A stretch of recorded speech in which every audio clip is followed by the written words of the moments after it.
Hello friends, welcome to this educational platform. आप सभी का आपके अपने इस यूट्यूब चैनल पर स्वागत है। आज के इस वीडियो लेक्चर में हम लोग डीएलएड फोर्थ सेमेस्टर की मैथमेटिक्स में मैराथन क्लास को आगे बढ़ाते हुए उसमें कुछ ये विशेष क्वेश्चन सीखेंगे। इसमें ट्रिग्नोमेट्री में इस टाइप के क्वेश्चंस की काफ़ी डिमांड आप लोग कर रहे थे, जबकि आपके पाठ्यक्रम का हिस्सा नहीं है, फिर भी इनको आपके पाठ्यक्रम से कनेक्टेड माना जा सकता है। ठीक है, तो मैं कराने का प्रयास करता हूँ, आप लोग समझिएगा। ठीक है, कैसे करना है इसके लिए आपको कुछ रूल समझने होंगे। ये जो पहला क्वेश्चन आपको यहाँ से यहाँ तक दिख रहा है, इसमें 6 क्वेश्चंस हैं। एक्चुअली ये पार्ट छोटे छोटे नहीं है, अपने आप में क्वेश्चंस हैं, 6 क्वेश्चंस हैं। ठीक है, तो इनको ढंग से सीखते हैं। आप लोग वीडियोस को ज़्यादा से ज़्यादा शेयर करते रहिए, फ्रेंड्स में भेजते रहिए। देखिए यहाँ पर आपको कुछ रूल आने चाहिए। जैसे पहला रूल आप नोट करिए, साइन ए प्लस बी अगर कहीं ऐसा फॉर्मेट दिखे तो इसका सूत्र क्या होता है। ये सब सूत्र हैं, कुछ विशेष सूत्र आपको लिखवाने जा रहे हैं, इसको नोट करिए। साइन ए प्लस बी कहीं हो तो वो हो जाता है sign A cos B plus cos A into sine B. देखिए इन दोनों के बीच में जहाँ पर कोई निशान नहीं है वहाँ पर गुणा है। जैसे साइन ए कॉस बी के बीच में गुणा, कॉस ए और साइन बी के बीच में गुणा होगा। ठीक है, बाकी बीच में तो प्लस लगा ही है। फॉर्मेट को समझिएगा, बस याद करने में आसानी हो जाएगी। अब देखिए जैसे साइन ए माइनस बी जब बताना तो बिल्कुल ऐसे ही चलेगा। देखिए साइन ए प्लस बी था, ए प्लस बी का मतलब ए की जगह कुछ और लिखा हो, बी की जगह कुछ और लिखा हो। जैसे यहाँ 30 लिखा हो, यहाँ 60 लिखा हो, तो हम यहाँ जहाँ जहाँ ए है वहाँ 30 रखते जाएंगे, जहाँ जहाँ बी है वहाँ 60 रखते जाएंगे। बस इतना काम करना है। साइन ए माइनस बी हो तो बस फॉर्मेट यही है, साइन ए कॉस बी माइनस लग जाएगा बस cos A into sine B. ध्यान दीजिएगा, ठीक है, sign A cos B minus cos A sine B. तीसरा आपका जो सूत्र होगा cos A plus B. Cos का पैटर्न दूसरा चलता है। कॉस में क्या होता है, cos A into cos B, और माइनस जब ये प्लस होता है तो यहाँ माइनस लगता है, साइन ए इंटू साइन बी। कॉस में ऐसा पैटर्न चलता है। कॉस का दूसरा सूत्र भी याद करिए, कॉस ए माइनस बी हो तो क्या होगा, cos A into cos B plus आ जाता है। यहाँ माइनस है तो इसमें यहाँ प्लस है। देखिए साइन वाले में प्लस वाला था तो बीच में प्लस था, माइनस वाला था तो बीच में माइनस था। तो इनको आप इस तरीके से ध्यान रखिए। ठीक, और ये पैटर्न अलग चल रहा है, कॉस वाला ए प्लस बी है तो cos A cos B minus sign A sine B. जब माइनस है यहाँ कॉस में ए माइनस बी में तो cos A cos B plus sign A sine B. ठीक है, ये पैटर्न इसका हुआ। तो ये आप दो इसको अलग तरीके से ध्यान रखें। ठीक है, ये दो सूत्र ये हुए, दो ऊपर हुए। अब दो और मैं बता देता हूं, अगर कभी tan में भी मिल जाए, जैसे tan a प्लस बी, तो क्या होता है इसका सूत्र, tan a plus tan b और बटे में 1 minus tan a into tan b। ये एक सूत्र हो गया। एक और लिख लीजिए इसी का, माइनस का, tan a माइनस बी अगर कहीं दिखे तो होता है tan a minus tan b और 1 plus tan a tan b। ये इतने सूत्र आपको समझने होंगे इन टॉपिक्स को समझने के लिए। वैसे मैंने ये आपको बता दिया कि ये टॉपिक पूछे कभी तो नहीं गए हैं, अब की पूछ लिया जाए तो कोई बात नहीं, टफ नहीं होते, लेकिन पूछे नहीं गए हैं और सिलेबस का हिस्सा नहीं है। ठीक है, फिर भी सिलेबस से कनेक्टेड जरूर है, कारण अभी मैं आपको बता रहा हूं। तो ये आप 6 सूत्र तो कम से कम याद रखिए। इतना ही प्रयोग करके आप ये सारे प्रश्न लगा पाएंगे। ठीक है, जब जिसकी डिमांड होगी। तो मैं इसको हटा रहा हूं, आप अच्छे से देख लीजिए और स्क्रीनशॉट ले लीजिए। चलिए अब देखिए,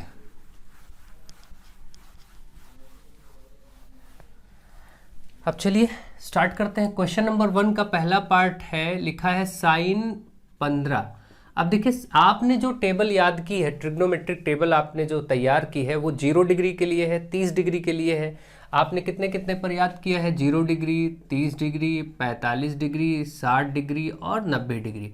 आपने इनको याद रखा है मान, लेकिन आपने इनके मान नहीं, 15 और 75 और 105, 135, इनके मान आपको नहीं पता होते। तो देखिए क्योंकि ये इन्हीं से मान निकलेंगे, इन्हीं की सहायता से, इसलिए आप इसको ध्यान रख सकते हैं। देखिए जैसे मैं साइन 15 को चाहूं तो लिख सकता हूं 45 डिग्री माइनस 30 डिग्री। देखिए साइन 15 ही लिखा है। देखिए आप देखेंगे 45 से 30 घटाएंगे तो क्या आएगा, एक्चुअली 45 से 30 घटेगा तो 15 ही मिलेगा। इसका मतलब ये जो चीज़ थी ये अभी भी साइन 15 ही है, ऊपर साइन 15 था, और ये जो लिख दिया मैंने साइन 45 माइनस 30, ये भी वास्तव में 15 को ही रिप्रेजेंट कर रहा है, यानी वो कुछ परिवर्तन नहीं है, ठीक है, बिल्कुल सही है। अब आप ये देख रहे हैं साइन में दो चीजें माइनस में लिखी हैं, तो आपको ये सूत्र मालूम है, बिल्कुल इसी से रिजेंबल कर रहा है, इसी से मैच कर रहा है। देखिए साइन ए माइनस बी, आप इस सूत्र को लगाएंगे, देखिए यही सूत्र तो लगेगा, साइन ए माइनस बी, दो चीजें माइनस में, साइन और दो चीजें माइनस में। इसका सूत्र लिखिए पहले, क्या होता है, sign A cos B minus sign A cos B minus cos A sine B, ठीक है, sign A cos B minus cos A sine B, बस इसी में मान रख दीजिए। तो अब हम क्या करेंगे, मान रखेंगे, साइन ए जहां जहां ए है वहां 45, जहां जहां बी है वहां 30 रख देंगे। भाई देखिए ए माइनस बी, तो ए की जगह आप देख रहे हैं 45 और बी की जगह आप देख रहे हैं 30, तो इसमें जहां जहां इधर आपका ए बी आया है वहां ए और बी के मान रखिए। जैसे साइन ए का मतलब हम 45, ये आपको बात पता चल गई कि ठीक ए 45 रख देंगे और बी की जगह 30 रख देंगे जहां बी, ठीक है। तो साइन ए इंटू कॉस बी ये हो गया, फिर कॉस ए मतलब ये 45 इंटू साइन बी, देखिए साइन में बी है, बी के साथ 30 डिग्री, हमने सबके मान सब जगह ए और बी देखिए मान रख दिए, बस और कुछ नहीं किया गया। अब साइन 45 और ये सारे मान आपको ट्रिग्नोमेट्रिक टेबल से याद होते हैं, मैंने आपको कराया है कैसे करना है, टेबल बनाना सिखाया है। तो साइन 45 का मान होता है 1/√2 और बीच में कोई निशान नहीं तो गुणा, कॉस 30 का मान होता है √3/2, कॉस 30 का मान होता है √3/2 माइनस कॉस 45 होता है 1/√2 गुणे साइन 30 होता है 1/2, ये हो जाएगा √3/2√2, नीचे गुणा होगा 2√2 हो जाएगा, 2 और √2 का गुणा 2√2 होगा, माइनस 1 एकम 1 बटे ये भी हो जाएगा 2√2। आपको जब मान निकालना है तो देखिए इनका तो हर बराबर है, तो इसको यही रहने दीजिए 2√2 है ना, और ऊपर लिख दीजिए √3 - 1, बस। अब आप यही छोड़ दीजिएगा, उत्तर कर दीजिएगा, क्योंकि इसके आगे प्रक्रिया 1-2 स्टेप और करनी होती है, आप यही छोड़ेंगे आपको पूरा नंबर मिल जाएगा। आगे इसका परिमेयीकरण करना पड़ता है, हर में जो संख्या है उसको रूट में नहीं होना चाहिए, उसको हटाया जाता है, लेकिन आप इसको यहीं पर लाके छोड़ के उत्तर कर दीजिएगा, क्योंकि कोई जरूरी नहीं, अभी आप इस टाइम ज़्यादा लंबी डिटेल में चीज़ें सीखेंगे तो कन्फ्यूजन होगा। यहाँ पर आपका आंसर हो चुका है, बस अब इसको दूसरे रूप में बदलना होता है, तो बदलने की कोई ज़रूरत नहीं। अगर आप देखना चाहते हैं फिर भी तो आप देख लीजिए एक बार कि जैसे √3 - 1 है और नीचे 2√2 है, तो रूट वाली जो संख्या इसी से नीचे और ऊपर हम दोनों गुणा कर देते हैं, तो इससे क्या होगा, √2 से ऊपर ये भी गुणा होगा √3 - 1 से, और ये जो आपका देख रहे हैं √2 2 हो जाता है, आपको मालूम है, तो ये √2 और √3 - 1 ये रहा, और नीचे 2 दूनी 4, ये आपका इस रूप में भी आंसर देखने को मिल सकता है। ये सब आप एक्स्ट्रा करें या ना करें, यहीं छोड़ दें, कोई दिक्कत नहीं है, ठीक है, आपको मार्क्स मिल जाएंगे। आई होप आप इसको अच्छे से समझ रहे होंगे, ठीक है। चलिए मैं इसको हटा देता हूं, और इनके आंसर्स आपको कहीं किसी बुक में कुछ और लिखा मिले तो आप बिल्कुल घबराइएगा नहीं, क्योंकि वहां पर परिमेयीकरण किया गया होगा, आंसर अलग अलग दिख सकते हैं, तो टेंशन लेने की कोई जरूरत नहीं है, ठीक है। यहां पर cos 15, तो ठीक है cos 15 वाला है, तो हम इसको भी वैसे ही काम करेंगे, cos 45 - 30, भाई cos 45 - 30, तो सूत्र क्या लगेगा, cos a - b वाला, और ये कैसे सूत्र होता है, cos a cos b, जब यहाँ माइनस होता है इसमें तो इधर प्लस लगा देते हैं, साइन ए इंटू साइन बी, है ना, ये सूत्र प्रयोग हो जाएगा। अब देखिए फटाफट मान रखते हैं हम लोग। अब आपको मालूम है, यहाँ देखिए आप अगर ये cos a मतलब 45 - 30 करेंगे तो 15 ही आएगा, ठीक है, तो इसको ऐसे लिखा छोड़ दीजिए, यहाँ मान रखना शुरू करिए। अब जहाँ जहाँ a है वहाँ 45, जहाँ जहाँ b है वहाँ 30 रखना ही पड़ेगा, तो cos a की जगह 45 गुणे cos b की जगह 30 प्लस साइन a की जगह 45 गुणे साइन b की जगह पर 30, ये मान हमने रख दिए। cos 45 1/√2 गुणे साइन cos 30 का मान होगा √3/2 प्लस साइन 45 1/√2 इंटू साइन 30 का मान होता है 1/2, ठीक है, ये आपका हो गया।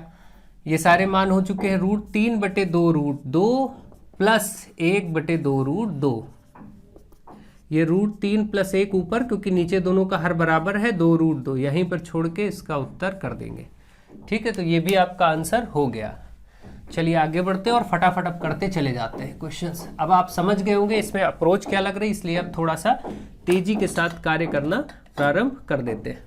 चलिए साइन 135, साइन 135 को देखिए लिखा जा सकता है साइन में 90 प्लस 45, ठीक है। 90 और 45 को अगर हम ऐसे जोड़ते तो 135 होगा। देखिए अब आप देख रहे हैं स्पष्ट है कि a बराबर 90 लिया जाएगा और b जहां दिखेगा वहां 45 ले लिया जाएगा। इसका सूत्र, इस फॉर्मेट को पहचानिए। फॉर्मेट आपको दिख रहा होगा साइन a प्लस बी जैसा। साइन a प्लस बी होता है sine a cos b plus cos a into sine b, यहाँ भी इंटू होता है। अब देखिए यहाँ पर जहाँ जहाँ ये है इधर ही हमको ज्ञात करना है, ये तो आपको ज्ञात ही करना है, ये तो आपने ब्रेक कर ही लिया 90 प्लस 45, तो इधर से हमारा कोई मतलब नहीं, इसी का तो मान हमको निकालना है। यही 135 हो रहा है, मान इधर वाला आपका आंसर होगा। आपको केवल इसमें मान रख के सरल करना है। तो साइन ए जहाँ जहाँ ए है वहाँ 90 और इंटू कॉस बी जहाँ जहाँ बी है वहाँ 45 प्लस कॉस ए देखिए यहाँ है तो 90 इंटू साइन बी मतलब 45, ठीक है। ए और बी के मान रखते चले जा रहे हैं। साइन 90 का मान होता है 1 गुणे कॉस 45 का मान होता है 1/√2 प्लस कॉस 90 का मान होता है 0, है ना। कॉस 90 का मान क्या होगा, 0 होगा, इंटू साइन 45 का 1/√2। तो ये वाला पोर्शन तो पूरा 0 हो गया, ये सिर्फ 1/√2 इसका आंसर हो जाएगा, ठीक है। इस प्रकार से 1/√2 इस प्रश्न का उत्तर हो जाएगा, ठीक है। आई होप आप इसको अच्छे से समझ गए होंगे, कोई दिक्कत की बात नहीं है। और ये 90 प्लस थीटा से भी लग सकता था, वो भी मैं आपको बता देता हूं। देखिए इसको क्या कर सकते थे, 90 प्लस थीटा में करते तो साइन बदल जाता कॉस में, और यहाँ का 45 है तो यहाँ 45 रख देते। कॉस 45 का मान 1/√2, क्योंकि 90 प्लस थीटा किस क्वाड्रेंट में है, दूसरे में। इसको ज़्यादा डिटेल में आप नहीं समझेंगे, सीधे यहीं समझ लेंगे, क्योंकि साइन का मान था यहाँ पॉजिटिव होता है, डायरेक्ट इस तरीके से पॉजिटिव आ गया। इस मेथड को आप नहीं समझे ज़्यादा अच्छा, नहीं तो मुझे ASTC रूल और क्वाड्रेंट रूल भी समझाना पड़ेगा। आप इसी से सीख लीजिए जो मैंने आपको बताया है। नेक्स्ट आपका tan 75। tan 75 को आप ऐसे ब्रेक करिए कि इन्हीं कोणों का बस प्रयोग करना है आपको। बस 75 को कैसे तोड़ सकते हैं, देखिए tan में 75 कब आएगा, जब आप 45 प्लस 30 कर दें। देखिए 45 प्लस 30 क्या होता है, 75। अब ये tan a प्लस बी जैसा हो गया। इसका मतलब हमारे पास एक सूत्र होता है tan a प्लस बी बराबर क्या होता है, मैंने आपको भी नोट कराया था, tan a plus tan b और बटे में 1 minus tan a into tan b, ठीक है। बस अब मान रखना है। इधर देखिए आपका tan 45 प्लस 30, ये तो 75 हुआ ही, इसको तो ज्ञात ही करना है। इधर बस मान आप रख दीजिए, आंसर हो जाएगा। तो tan a जहाँ है वहाँ 45। अब आप देख रहे हैं कि a की जगह 45 और b की जगह 30 आया है, ठीक है। a और b देखिए तो 45 और 30, तो tan 45 प्लस tan 30 बटे 1 माइनस tan a मतलब 45 गुणे tan b मतलब 30, ठीक है। ये हो गया। 45 का मान, tan 45 का मान 1 होता है, प्लस tan 30 का मान 1/√3 होता है। ये आपका 1 माइनस tan 45 का 1 और गुणे tan 30 मतलब 1/√3। ये मान रख दिए गए। इसका हर बराबर करना आपको आता है, √3 का 1 से करेंगे √3 और फिर प्लस का ये 1 और बटे में ये √3। देखिए इतने सेक्शन का हर बराबर हो गया। और फिर नीचे वाले सेक्शन का भी ऐसे करेंगे, 1 से गुणा होगा तो यही रहेगा, √3 इधर होगा, √3 माइनस 1/√3। √3 से √3 कट जाएगा, ऊपर √3 प्लस 1, नीचे √3 माइनस 1। यही आप उत्तर कर दीजिएगा। आगे परिमेयीकरण मत करिएगा, लंबा हो जाएगा क्वेश्चन, ठीक है। यहाँ भी परिमेयीकरण किया जा सकता है, ऊपर नीचे √3 प्लस 1 से गुणा करके, तो वो थोड़ा लॉन्ग प्रोसेस हो जाएगी। आपको यहीं पर पूरे नंबर मिल जाएंगे अगर ये आता है तो, ऐसा कोई दिक्कत की बात नहीं है, ठीक है। ऐसा प्रश्न अगर 2 नंबर में आता है तो आपको मार्क्स मिल जाएंगे, ठीक है। यहाँ तक कोई दिक्कत नहीं है। अब बाकी आप लोग परेशान मत होइए, करते रहिए अच्छे से, मैं आपको प्रयास कर रहा हूँ समझाने का, सिखाने का।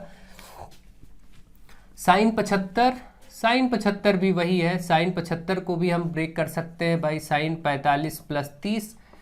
तो अब यहाँ भी साइन a प्लस बी दिख रहा है, साइन a प्लस बी जैसा है, तो इसी का सूत्र लगाएंगे जो कि होता है sine a cos b plus cos a into sine b।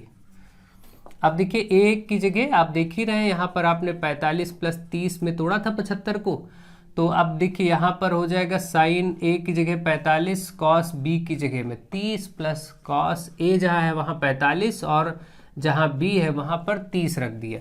इनके मान रखिए, साइन 45 1/√2 होता है, बीच में कोई निशान नहीं, गुणा कॉस 30 √3/2 होता है, प्लस कॉस 45 1/√2 होता है, गुणे और साइन 30 1/2 होता है।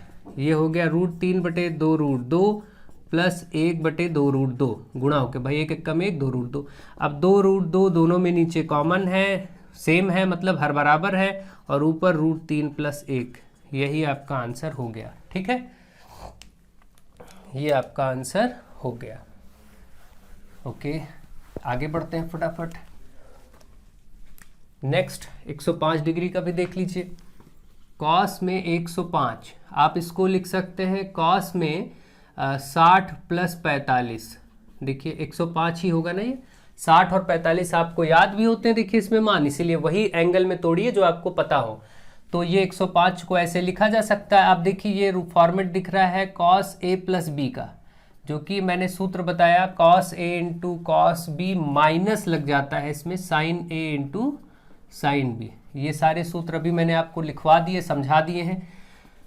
अब यहाँ पर आप बस केवल 60 प्लस 45 रखेंगे, आपको पता चल गया a जहाँ है वहाँ 60 रखा जाएगा, b जहाँ है वहाँ 45 रखा जाएगा। बस ये दिख रहा है साफ साफ। इसके हिसाब से अगर देखें तो a की जगह 60, b की जगह 45। अब बस मान रखिए cos a की जगह 60 गुणे जहाँ b है वहाँ 45 माइनस यहाँ पर 60 गुणे यहाँ पर 45। अब आप देखेंगे cos 60 का मान होता है 1/2, cos 45 का होता है 1/√2 माइनस साइन 60 का होता है √3/2 गुणे साइन 45 होता है 1/√2। ठीक है, ये सारे मान आपको बताए जा चुके हैं। 1 कम 1/2√2 माइनस ये √3 1 कम √3 हो जाएगा और ये 2√2। अब आप देखेंगे 2√2 नीचे कॉमन हो गया, दोनों का बराबर है हर, 1 माइनस √3 यहाँ पर आया, इसी को आप उत्तर लिख देंगे। इस प्रकार से सारे प्रश्न खत्म हुए।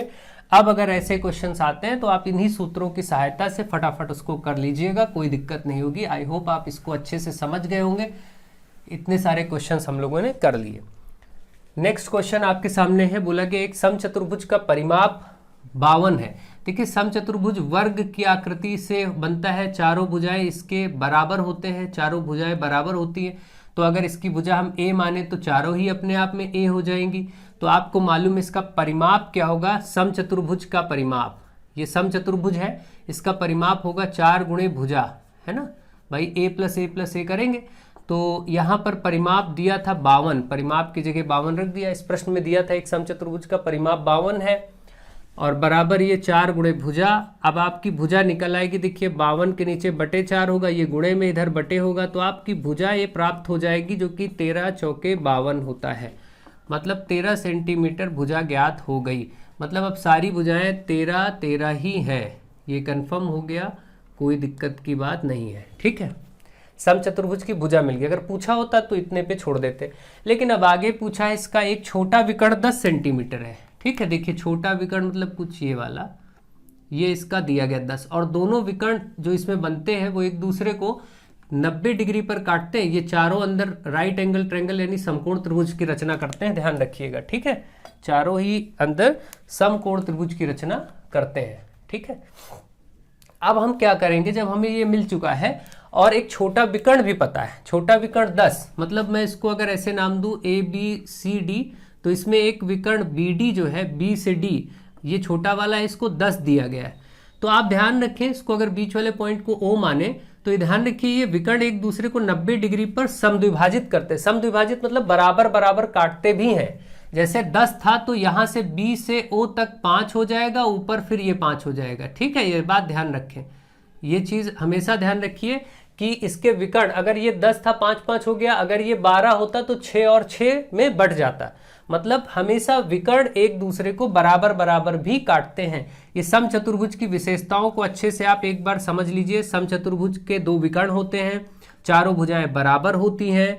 इसके जो विकर्ण एक दूसरे को काटते हैं वो 90 डिग्री कोण पर भी काटते हैं और बराबरी से भी, ये बराबर इसके होगा, ये वाला इसके, मतलब ये हिस्से बीच में बराबर होते हैं। ठीक है। जैसे मैं इसको नाम भी लिखूं तो आपको ऐसे लिख के दिखा देता हूं, जैसे इसका ए से ओ तक बराबर होगा ओ से सी के, और यहां से बी से ओ ये वाला हिस्सा बी से चल के ओ तक ये बराबर होगा ओ से डी तक, है ना। ये पॉइंट्स आप याद रखें हमेशा, ठीक। और चारों के चारों जो त्रिभुज बन रहे हैं अंदर वो समकोण त्रिभुज बनते हैं, क्योंकि ये 90 डिग्री पर काटते हैं, है ना, इसलिए समकोण त्रिभुज। तो ये बस विशेषताएं आपको समचतुर्भुज में ज्ञात होनी चाहिए, कुछ भी पूछा जा सकता है। और बाकी देखते हैं।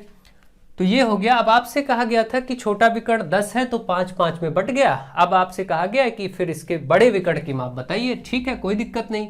देखिए अब इसमें हम कहीं भी ले लें, यहाँ से जैसे हम ये वाला त्रिभुज ले लें, अब आपको त्रिभुज दिखाई पड़ रहा है AOB। इस चित्र में त्रिभुज AOB से चित्र ऐसे बना लीजिएगा। ये वाला AOB में ये त्रिभुज कैसा है? समकोण त्रिभुज है। आप देख रहे हैं AOB, कुछ मैं अगर बना के दिखाऊं आपको, ऐसे A यहाँ लिखा है देखिए, और ये पॉइंट O है, और फिर ये कुछ ऐसे और ऐसे बना है, ठीक। यहाँ पर 90 डिग्री बना हुआ।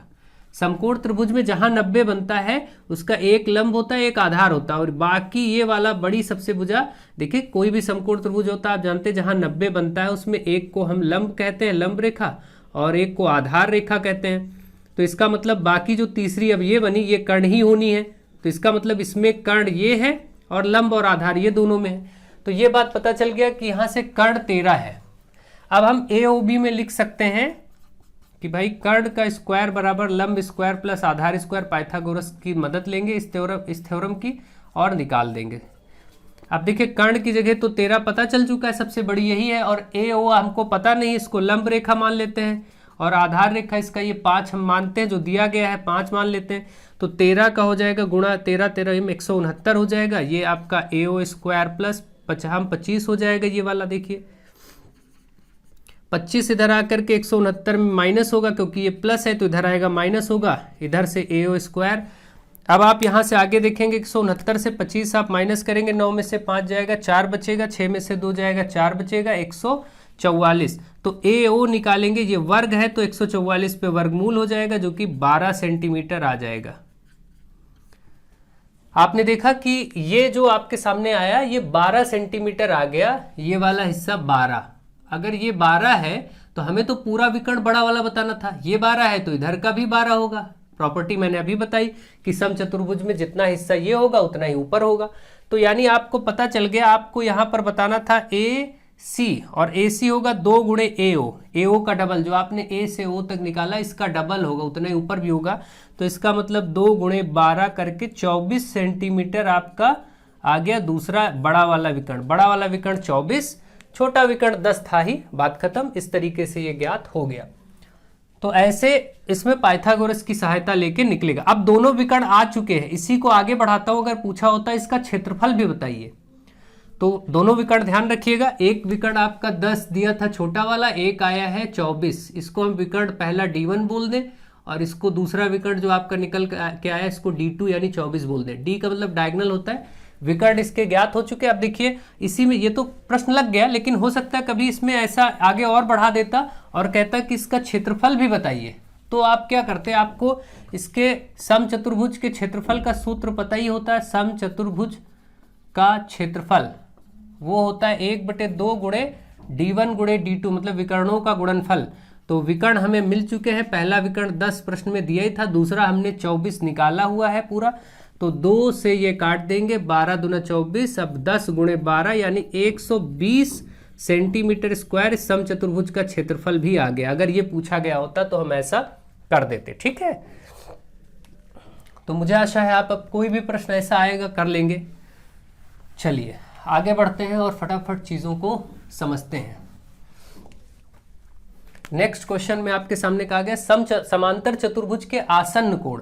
देखिए जो समांतर चतुर्भुज आयत की सहायता से ऐसे तिरछी संरचना होती है, जैसे आप देखते हैं ये आयत भी एक तरह का समांतर चतुर्भुज ही होता है। इसके किनारों को ऐसे पकड़े और थोड़ा सा इधर खींचे तो इसी टाइप की संरचना बन जाएगी। आप ये चीज समझ पा रहे हैं। तो इसमें क्या होगा, विशेष बात ये होगी कि इसके विपरीत कोण तो बराबर होते हैं, ठीक है। ये कोण और ये कोण इसके ये बराबर होते हैं, और विपरीत भुजाएं भी बराबर होती, मतलब लंबाई लंबाई के बराबर, चौड़ाई चौड़ाई के बराबर, ठीक है। लेकिन इसमें एक खास बात होती है, आसन्न कोण की बात करें तो चाहे ये वाला कोण और ये वाला कोण आसन्न कहे जाएंगे, या फिर ये और ये भी आसन्न कहे जाएंगे। तो इन आसन्न कोणों का अनुपात दिया है, ध्यान रखें। तो आसन्न कोण में मान लिया कि भाई पहला कोण जो आपको दिया है, पहला कोण हम कह देंगे फिर 5x, क्योंकि इन आसन्न कोणों का अनुपात दिया है ना 5x, और दूसरा कोण हम मान लेंगे, दूसरा कोण कितना फिर मान लेंगे 7x। क्योंकि ये आसन्न कोण है तो इनका योगफल 180 होता है, समांतर चतुर्भुज में याद रखिएगा 180 योगफल रखेंगे। तो 7 5 12x बराबर 180 डिग्री, x बराबर 180 के नीचे ये 12 आएगा बटे में, तो 12 से काटिए, 12 एक कम 12, 6 बचा, 12 पंचे 60। आप देख रहे हैं x का मान आ गया 15। अगर x का मान 15 डिग्री आ गया तो ये जो कोण थे दोनों निकल के आ जाएंगे आपके सामने। पहला कोण, दोनों आसन कोण बताने थे, पहला कोण 5x है तो 5 गुणे 15 रखेंगे तो 75 डिग्री आ जाएगा। इसी प्रकार से दूसरा आसन कोण भी आपको 7x था, 7 गुणे 15 रखेंगे तो 15 सत्ते 105। अब आप देख रहे हैं 105 और 75 जोड़ के 180 हो भी रहा है, यानी कि ये आपका आंसर हो गया। दोनों के दोनों कोणों की माप हो गई, और क्योंकि दोनों कोण आ चुके हैं तो मान लीजिए ये वाला आपका 75 है तो अपने आप ये वाला 75 ही होगा, ये 105 है तो अपने आप ये 105 होगा। तो चारों ही कोण 75 और 105 के हिसाब से बनेंगे। जो 75 है उसके ठीक सामने 75, जो 105 है उसके ठीक सम्मुख 105। समांतर चतुर्भुज के सम्मुख कोण समान होते हैं, ठीक है।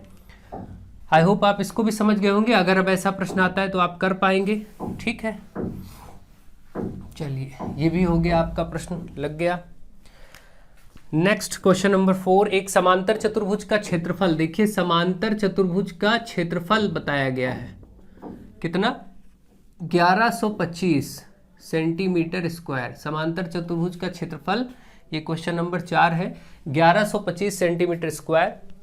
यदि समांतर चतुर्भुज का आधार उसकी ऊंचाई का 5 गुना हो, आधार ऊंचाई का 5 गुना हो, मतलब हमें ऊंचाई नहीं पता, आधार के बारे में पता है, ऊंचाई हम मान लेते हैं कि x, तो आधार अपने आप आधार के बारे में सूचना लिखी है कि वो 5 गुना है, मतलब इस ऊंचाई का, तो 5x कर देते हैं भाई। उसमें बोला है उसने कि आधार ऊंचाई का 5 गुना है, तो ऊंचाई हमने x माना तो ये 5 गुना हो गया 5x, इसमें कोई दिक्कत नहीं है। अब आपसे कहा गया तो समांतर चतुर्भुज का आधार और ऊंचाई यही दोनों ज्ञात करने, तो हमें क्षेत्रफल जब पता है समांतर चतुर्भुज का तो हम क्षेत्रफल का ही सूत्र लगाएंगे। किसका, समांतर चतुर्भुज का क्षेत्रफल। तो इसका सूत्र होता है आधार गुणे ऊंचाई, समांतर चतुर्भुज का आधार गुणे ऊंचाई, आधार गुणे ऊंचाई। अब देखिए, आधार गुणे ऊंचाई आप लिख लेंगे, इस सूत्र आपको समांतर चतुर्भुज के क्षेत्रफल का मालूम होता है, आप कोई दिक्कत नहीं। आधार आप यहाँ पर क्षेत्रफल भी दिया था, क्षेत्रफल का मान इधर रख दीजिए 1125, बराबर लगाइए आधार का मान 5x गुणे ऊंचाई, ऊंचाई आपकी है x, तो इसको x रख दीजिए। अब आप देखेंगे 1125 इधर है और ये 5x स्क्वायर हो जाएगा, x और x का गुणा x स्क्वायर, ये 5 गुणे में इधर 1125 के नीचे बटे में आ जाएगा और इधर x स्क्वायर बचेगा। तो आप इसको काटिए जरा, 5 से 5 दूनी 10, 5 से काटेंगे 5 दूनी 10, एक बचा 12, फिर से 5 दूनी 10 और फिर 2 बचेगा 25। आप देख रहे हैं x स्क्वायर बराबर 225, तो x बराबर अंडर रूट 225 हो जाएगा, वर्ग है इधर वर्गमूल हो जाएगा, और 225 का वर्गमूल आप सब जानते हैं 15 होता है, क्योंकि 15 गुणे 15 ही 225 होता है। x का मान 15, तो अब देख रहे हैं यहाँ से x बराबर तो 15 हो गया, यानी कि ऊंचाई 15 हो गई। ये x क्या था, ऊंचाई, और ये आधार जो आपका था वो 5x था, तो 5 गुणे 15 करेंगे तो 15 पछे 75 आ जाएगा। ये 75 सेंटीमीटर, ये दोनों सब सेंटीमीटर में है तो सेंटीमीटर में कर दीजिए, ठीक है। इस प्रकार से आपका ये भी हो गया, चतुर्भुज का आधार व ऊंचाई ज्ञात करना था और ये ज्ञात हो चुका है। आई होप आप इसको बहुत अच्छे से समझ गए होंगे, कोई दिक्कत आपको नहीं हो रही होगी। ढंग से ये प्रश्न आप ध्यान दीजिए, सीखिए और आपको अच्छे से समझ आ जाएगा। नेक्स्ट और लास्ट क्वेश्चन, एक समद्विबाहु समलंब का क्षेत्रफल। देखिए, यहाँ समलंब की बात हो गई और समद्विबाहु है, ध्यान दीजिए। समद्विबाहु समलंब होता है, समलंब ही होगा, लेकिन जिसकी ये जो असमांतर भुजाएं हैं, जो समांतर नहीं है, ये भी समान होंगी। इसका मतलब ये भुजा इस भुजा के बराबर होगी, तो ये समद्विबाहु समलंब कहा जाएगा, जिसकी दो भुजाएं बराबर हों, ठीक है। ये समलंब बन गया और कहा गया है कि इसका क्षेत्रफल, इस समलंब का क्षेत्रफल आपको दिया गया है, समलंब का क्षेत्रफल ये दिया है 176 सेंटीमीटर का स्क्वायर। और ऊंचाई कहा गया है कि ऊंचाई इसकी समांतर भुजाओं के योग का 2/11 है। ठीक, उसको अभी रोक देते हैं। यदि समांतर भुजाओं का अनुपात 4:7 है, देखिए समांतर भुजाओं का अनुपात दिया है, मतलब ये 4x तो ये 7x, 4:7 बोला है समांतर भुजाओं को, तो x मान लेते हैं। तो आप यही कहेंगे, माना पहली समांतर भुजा बराबर 4x हो जाएगा और इसकी जो दूसरी समांतर भुजा है वो 7x हो जाएगी, क्योंकि उसमें अनुपात दिया है ना, वो हम 7x कर देंगे। अब हमें मालूम है कि हम सूत्र लगा सकते हैं। अच्छा, एक चीज और कि इसमें ऊंचाई के बारे में एक सूचना दी है, ऊंचाई भी हम निकालेंगे। ऊंचाई कहा गया है, देखिए ऊंचाई वाली लाइन पढ़ी, यहां क्या गया, ऊंचाई इसकी समांतर भुजाओं के योगफल का 2/11। इसका मतलब ऊंचाई बराबर इसकी समांतर भुजाओं के योगफल, मतलब 4x और 7x योगफल का 2/11 ये कहा गया है। तो 7 4 11x गुणे का मतलब गुणा और 2/11, 11 से 11 कट जाएगा तो ये 2x आ गया। देखिए ऊंचाई का मान निकल आया 2x। याद रखिएगा ऊंचाई इस प्रकार से निकली है क्योंकि यहां पर ऊंचाई के लिए एक संबंध दिया था क्वेश्चन में। अब ऊंचाई भी है, दोनों समांतर भुजाएं भी हैं, क्षेत्रफल भी है, तो अब हम क्षेत्रफल का ही सूत्र लगा देंगे क्योंकि अब सब कुछ है लगभग हमारे पास। तो हम कहेंगे समलंब का क्षेत्रफल बराबर 1/2 गुणे समांतर भुजाओं का योग। यहां क्या होता है, समांतर भुजाओं का योगफल लिया जाता है, योग, और गुणा कर दिया जाता है बाद में ऊंचाई से। अब आप देखेंगे 1/2 गुणे समांतर भुजाएं थी 4x और 7x, तो 4x + 7x और गुणा कर देंगे, ऊंचाई थी 2x और क्षेत्रफल भी दिया था हमें 176, तो इसको इधर रख देंगे बस।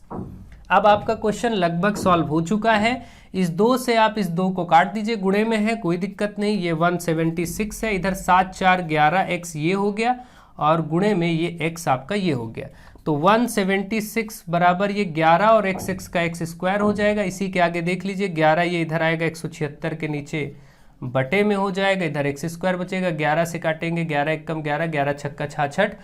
अब आप यहाँ से देख पा रहे हैं कि x² बराबर 16 बचा है, तो जाहिर सी बात है x बराबर √16 हो जाएगा। भाई वर्ग उधर वर्गमूल हो जाएगा और √16 का मतलब 4 सेंटीमीटर, यानी x का मान देख रहे हैं, x का मान 4 सेंटीमीटर आ गया।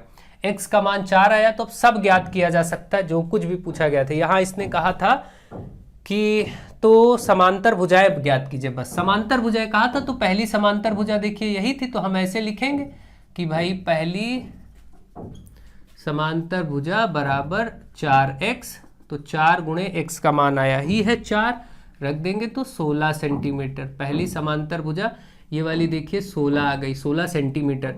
इसी प्रकार से दूसरी भुजा यानी दूसरी समांतर भुजा, समांतर मैं नहीं लिख रहा हूँ आप लिख लीजिएगा, वो है 7x, मतलब 7 गुणे 4, तो 7 चौके 28 सेंटीमीटर दूसरी भी भुजा हो गई। ये वाली 28 सेंटीमीटर आ गई जो 7x थी, ये 28 हो गई और ये वाली 16 सेंटीमीटर हो गई, कोई दिक्कत नहीं, दोनों समांतर भुजाएं मिल गई।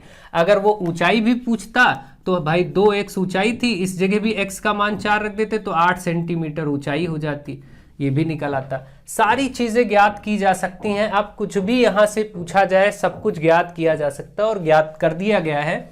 आई होप आप इसको अच्छे से समझ गए होंगे कैसे होगा। अगर आप कहें तो मैं इसको एक और लेवल ऊपर ले जा सकता हूं, अभी इसमें इसके विकर्ण की भी चर्चा की जा सकती है, ठीक है। तो ये तो लग गया प्रश्न, आप इसको नोट कर लीजिए, स्क्रीनशॉट ले लीजिए। तो मैं बता देता हूं, जरा 2 मिनट का काम है, बाई चांस कभी और टेक्निकल करना चाहें तो क्या कर सकते हैं। इसी प्रश्न में अगर विकर्ण पूछ लेता तो कैसे बताते, तो आप इसको देख लीजिए, स्क्रीनशॉट हो गया होगा। ये प्रश्न लग चुका है, इससे ऊपर नहीं जाना है आप में लेवल, लेकिन फिर भी मैं विकर्ण भी बता देता हूँ। कई बच्चे बहुत परेशान रहते हैं, चीज़ें उनको हाई लेवल में रहता है, तो फिर कोई बात नहीं, चलिए थोड़ा सा लेवल हाई कर ही लेते हैं। देखिए ये जो समलंब था, अब आपको इसकी जानकारी मिल चुकी है कि ये जो समलंब है इसमें ये भुजा हो गई 16, ये आ चुकी 28, ठीक है। और इसकी ऊंचाई भी ज्ञात हो चुकी है। जैसे ये अभी ऊंचाई ये होती है ना, ऊंचाई आपका 2x ज्ञात हुई थी और 2x में मान रख के ये आया था 8 सेंटीमीटर। अब देखिए विकर्ण कहाँ से बनेगा इसका, इससे इस सिरे से इस सिरे को मिलाएंगे तो बनेगा, या इस सिरे से इसको मिलाएंगे, दोनों विकर्ण बराबर ही होंगे क्योंकि ये समद्विबाहु समलंब था। अब इस विकर्ण को जब आप ज्ञात करेंगे तो देखिए एक राइट एंगल ट्रायंगल समकोण त्रिभुज ये दिख रहा है आपको, ये वाला, जिसमें अब सब कुछ लगभग ज्ञात है। देखिए कैसे ज्ञात है भाई, ये 16 है, अगर मैं इसको भी इधर मिलाऊं, इतना 16 है हिस्सा, तो ये वाला हिस्सा भी यहाँ से यहाँ तक 16 हो जाएगा, और कुल देखिए 28 है। अगर टोटल 28 है, इतना 16 हो गया, तो बचा कितना, 16 के बाद 28 में कितना बचा, देखिए 12। तो ये जो दो हिस्से हैं 12 में बटेंगे, इधर का हिस्सा और ये वाला हिस्सा, देखिए इतना हिस्सा और इधर का ये हिस्सा। तो ये खास बात ये है कि ये 12 बचा है हमारे पास भाई, 16 यहाँ बीच में निकल गया देखिए, तो 12 जो बचा वो 6 और 6 में बढ़ जाएगा, यहाँ से 6 और इधर 6 बराबर बढ़ जाएगा। समद्विबाहु में यही होता है। अब आप देखिए आपको पता चल जाएगा, कोई दिक्कत ही नहीं है। आई होप आप इसको बहुत अच्छे से देख पाएंगे। ये जो समकोण त्रिभुज है, इसी में देखिए ये जो है आपको भुजा दिख रही है, इसका अगर मैं नाम कर दूं ABCD, और यहाँ पर मैं नाम कर देता हूँ E, और इसको कर देता हूँ F। तो अब आप देखिए स्पष्ट रूप से आपको दिख रहा होगा, हम जो त्रिभुज समकोण त्रिभुज उठाएंगे वो ACE उठाएंगे। ACE ये समकोण त्रिभुज है। ये कौन से त्रिभुज में काम करने जा रहे हैं, समकोण त्रिभुज। तो इसमें हम पाइथागोरस थ्योरम लगा देंगे, कर्ण स्क्वायर बराबर लंब स्क्वायर प्लस आधार स्क्वायर। अब आप देखिए इसका कर्ण ही हमें विकर्ण ज्ञात करना था, जो कि AC है, यही ज्ञात करना था। लंब की जगह आपका 8 आ जाएगा, और प्लस आधार की जगह अब कितना लिया जाएगा, देखिए आधार की जगह जरा ध्यान दीजिए, ये टोटल 28 था, ये वाला देखिए इतना सिरा 16 है यहाँ से यहाँ तक, और ये 6, 16 6 कितना हो जाएगा 22। AE का मान अगर आप निकालेंगे यहाँ, तो यहाँ से यहाँ तक पहले 16 है और इधर और बढ़ेंगे 6 है, तो 16 प्लस 6 मतलब 22। तो आप देखेंगे आधार की जगह 22 रख देंगे। अब 8 अठाई 64 प्लस 22 का 484 AC स्क्वायर बराबर, अब इसको जोड़िए जरा, 4 4 8, 8 6 14 के 4, 4 और 4 8, 8 6 14 4, 4 1 5। तो आप देख रहे हैं AC बराबर AC स्क्वायर 548, तो AC आया 548 का वर्गमूल। अब 548 का वर्गमूल निकालने के लिए इसका लासा लेंगे, 2 दूनी 4, 2 सती 14, 2 चौके 8, 2 एक कम 2, 2 तिहाई 6, 2 सती 14 और 137। अब 137 से ही कटेगा, ये हो गया। आपने देखा कि इसका आया 2 गुणे 2 गुणे 137, 2 और 2 का पेयर बाहर हो जाएगा, और रूट में ये 137, यही आपका आंसर हो जाएगा, 2√137 सेंटीमीटर, ये विकर्ण। अब इतना आगे तक तो वो नहीं ले जाएंगे, लेकिन फिर भी मैंने आपको बता दिया, कितना भी कठिन जटिल क्यों ना बने, अगर आप बेसिक्स स्ट्रांग रखते हैं तो आप कुछ भी कर पाएंगे, सब समझ पाएंगे। आई होप आपको ये सारे क्वेश्चंस अच्छे से समझ आ रहे होंगे, ढंग से आप सीख रहे होंगे। इसमें कोई ऐसी बात नहीं है, बस लेंदी होता गया, लेकिन कॉन्सेप्ट सारे के सारे आपने पढ़े हुए हैं। कोई ऐसा कॉन्सेप्ट नहीं है जो आपने ना पढ़ा हो, जिसकी सहायता से आप इसको ज्ञात ना कर सके। आई होप आपको बहुत अच्छे से चीज़ें समझ में आ गई होंगी आज, और इस वीडियो को ढंग से देखिए, समझिए, सीखिए, आगे बढ़िए, और खूब वीडियोज़ को शेयर करिए। So thank you to all of you.